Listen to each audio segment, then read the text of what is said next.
rupanya Pak Tatak ini ya, jadi paling tidak bosku juga mereka itu punya andil ya, atau paling tidak itu tuh terlibat juga dalam pembuatan jalan antara Tanjung Malim ke Rawang Tanjung Malim. Terus yang kedua antara Yongping sama Eritam di Johor. Oh, jadi habis dari Rawang Tanjung Malim pindah ke Johor. Oh.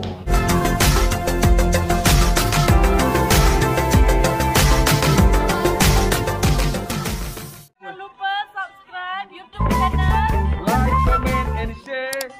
Tamaji Serupun. Ya. Oke, terima kasih. Assalamualaikum warahmatullahi wabarakatuh. Jumpa lagi di vlog saya Tamaji Serupun. Apa kabar bos-bosku semua dimanapun berada? Semoga sehat selalu, dimurahkan rezekinya, amin. Nah, di video kali ini saya tidak sendiri. Saya ditemani dengan kawan saya yang juga mantan atau pernah bekerja di Malaysia. Namanya siapa, Mas? Pak Tatak. Sebelum saya melanjutkan video ini, bagi bos-bosku yang sudah mampir dan singgah di channel kami Tamaji Serupun dan lupa belum subscribe, tolong sila bantu subscribe, like, komen, dan share ke kawan-kawan yang lain agar kami nambah semangat lagi untuk membuat video dan konten berikutnya. Pak Tatak ini bosku kebetulan dia pun sama-sama berasal daripada Malang, Jawa Timur. Nah, tapi dulu semasa Pak Tatak ini di Malaysia berlainan tempat dengan saya. Jadi kalau saya dulu itu tepatnya di Negeri 9, Pantin Negeri 9, Seremban.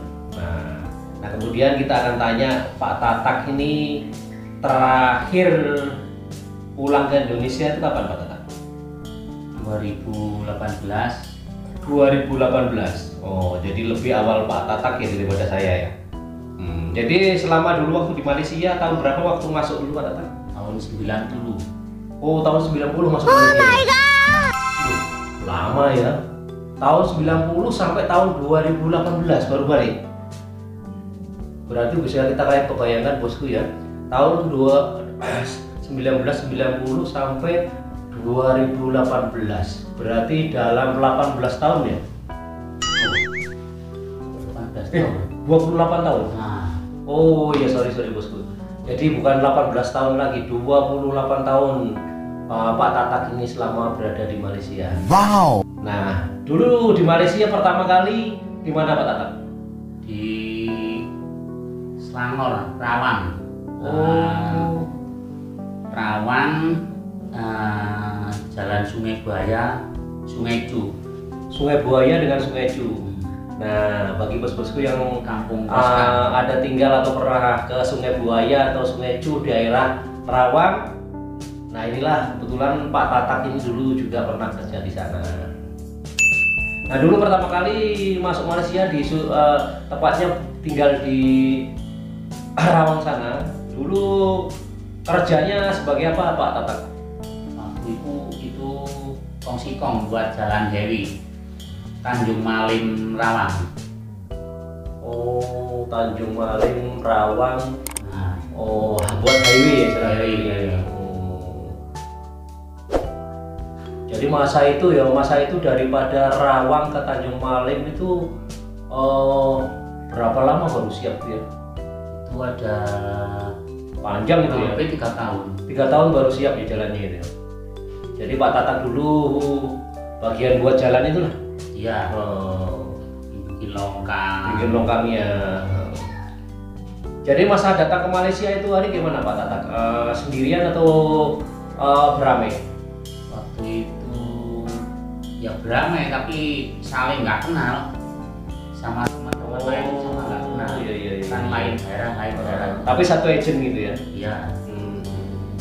Jadi kenalnya waktu di sana aja lah. Mulai perjalanan itu baru kita saling mengenal. Nah Mas Tatak, tentunya masa 28 tahun itu bukan sekejap ya, lama ya.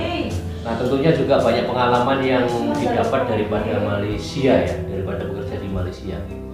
Nah, kira-kira pengalaman yang paling berharga, sangat berharga sekali dari Malaysia selama kerja 28 tahun itu apa ya? Ya, mula-mula itu yang saya ingat itu kerja kayu. Pas itu pindah lagi kerja itu buat lubang, buat paku bumi, buat kesor. Itu untuk paku bumi bangunan yang tinggi-tinggi itu. Oh, jadi paku bumi bangunan yang tinggi-tinggi itu ya? Ya, yang cor-coran itu ya? masuk ke tanah itu, ke dalam tanah itu 25 meter sampai 35 meter.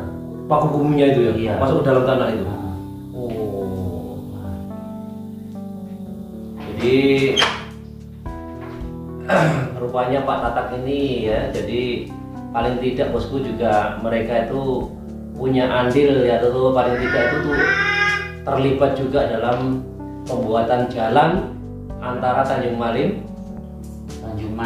ke Rawang, Rawang. Rawang Tanjung Malim. Terus Walaupun yang kedua antara Yomping sama Eritan di Johor. oh, jadi habis dari Rawang Tanjung Malim pindah ke Johor. Johor. Oh, jadi sudah siap dari highway-nya daripada Rawang terus pindah ke Johor. Jadi ya kalau tidak Pak Tatak juga banyak istilahnya apa ya, terlibat dalam pembuatan jalan di Malaysia walaupun sebagai boleh dikatakan kuli ya. Nah, kemudian Pak Tatak juga banyak dapatkan ya paling tidak upah atau rezeki daripada Malaysia. Jadi saling mengisi ya. Iya. Nah, kira-kira Pak Tatak selama di Malaysia itu ada kenal sama orang sana tak? Gimana tanggapan orang sana semasa Pak Tatak kerja di Malaysia itu, tanggapan orang Malaysia sendiri? Mungkin dari bosnya atau kawan-kawan di sana? Oh, kalau tanggapan itu sih selalu ada, kadang-kadang nanya kok orang Indonesia itu orangnya rajin-rajin. Oh, orang tempatan sendiri itu tanya kepada Pak Tatak. Tanya semacam itu. Orangnya rajin-rajin, terampil. Nah, kita kan orang seberang. Jadi kalau kita tujuan ke sana itu tambangnya itu banyak, kalau kita nggak rajin nanti nggak bisa membayar pinjaman yang tambang yang kita keluarkan ya. Yang kita keluarkan. Jadi betul bosku. Kenapa rata-rata kita kerja di Malaysia itu kita betul-betul rajin? Karena memang rata-rata kawan-kawan kami yang ke sana semua itu bukan orang senang. Jadi mereka ini ke sana juga kadang-kadang untuk biaya buat paspor, tiket dan sebagainya itu mereka kadang-kadang modal-modal hutang ya. Ya Pak Tatak ya? Iya.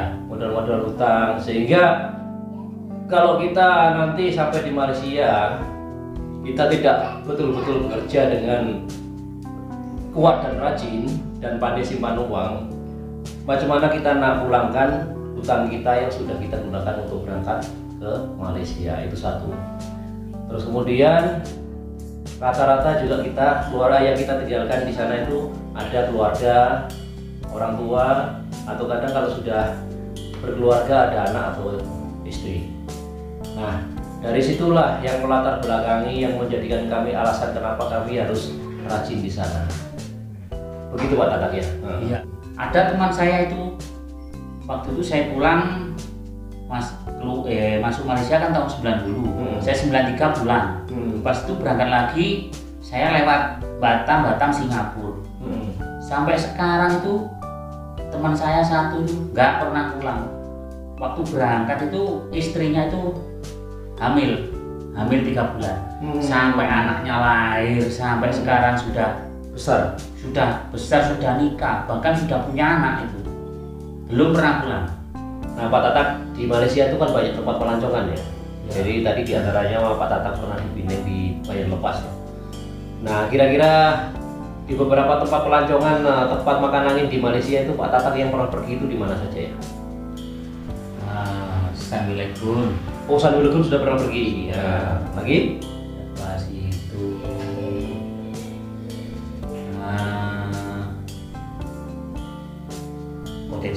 Podexen. Oh, pantai Podexen ya. Nah. Ya, jadi pantainya itu sangat bersih sekali bosku. Jadi saya pun pernah pergi di Podexen.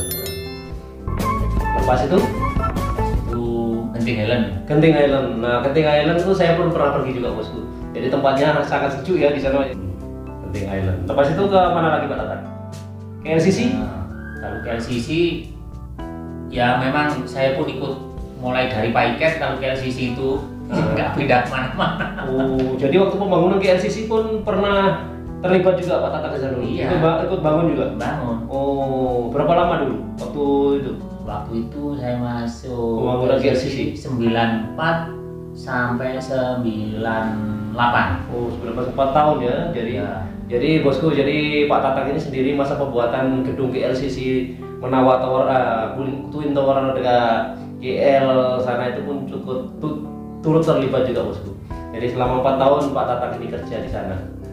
Wow, berarti pengalamannya sudah cukup banyak nih ya Pak Tatang ya. Nah, makanan gimana? Kalau makanan itu ya memang namanya kita itu Serumpun. Ya serumpun, ya ada bedanya juga. Yang seperti tom yam itu nggak tahu itu asli dari Malaysia, apa itu dari Thailand, apa dari Filipina. Lepas itu roti canai, lain yang buat, lain kedai itu rasanya sudah beda. Rasanya sudah lain-lain. Sudah lain-lain. Ada yang nggak pakai kuah, ada yang agak manis, kadang-kadang ada yang agak terlalu kering. Nah, pokoknya lain. Ada yang sampai crispy ya. Ya sampai crispy. Tapi selalunya dulu kalau makan roti canai itu sukanya dengan kuah apa dulu kalau di Malaysia? Biasanya itu nggak tentu lah, lihat kondisi keadaan perut apa cuaca itu dingin apa enggak. Kalau biasa-biasa pakai dal. Oh, pakai Tapi dal. kalau agak dingin biasanya itu sama kari kambing. Wow. Tapi saya lebih suka pakai dal kalau saya makan. Iya memang ya. Jadi kalau sampai banjir itu wah mantap sekali kalau pakai dal. Nah, satu lagi yang paling famous itu nasi lemak. Yang mana Bang? Nasi lemak. Suka tak? Ya, nasi lemak itu ya suka. Tapi mula-mula ya waktu tahun 90 saya masuk itu 60 sen kah 30 sen waktu itu. Jadi Pak Tata ini bosku, jadi masih mendapati harga nasi lemak itu satu bungkus 60 sen. Tahun berapa itu? 90-an. Kita wajib mengucapkan banyak-banyak terima kasih Pak Tata dengan Malaysia ya. Iya. Dengan pihak Malaysia karena selama ini telah memberikan kami peluang dan kesempatan untuk bekerja dan mencari rezeki di sana. Nah, kita bersama berdoa mudah-mudahan hubungan antara Indonesia dan Malaysia semakin erat dan sejahtera ya, damai dan sejahtera. Amin, amin, amin ya rabbal alamin. Dan semoga musibah yang dialami Malaysia sama Indonesia dan negara yang lain segera berakhir. Nah, yang kena dampak corona atau virus itu mudah-mudahan cepat hilang, selesai, kita bisa saling hubungan, bisa saling mengunjungi, ya kan? Jadi karena seperti kita di sini ya, family kita masih ada juga di Malaysia, dan yang di Malaysia ada juga yang di Indonesia. Apalagi teman-teman kita pun masih banyak ya. Oh, masih ribuan. Nah, sekian dulu bosku bincang-bincang kami dengan Pak Tatak yang pernah 28 tahun di Malaysia. Lebih dan kurangnya mohon maaf. Wabillahi taufiq wal hidayah. Wassalamualaikum warahmatullahi wabarakatuh. Waalaikumsalam.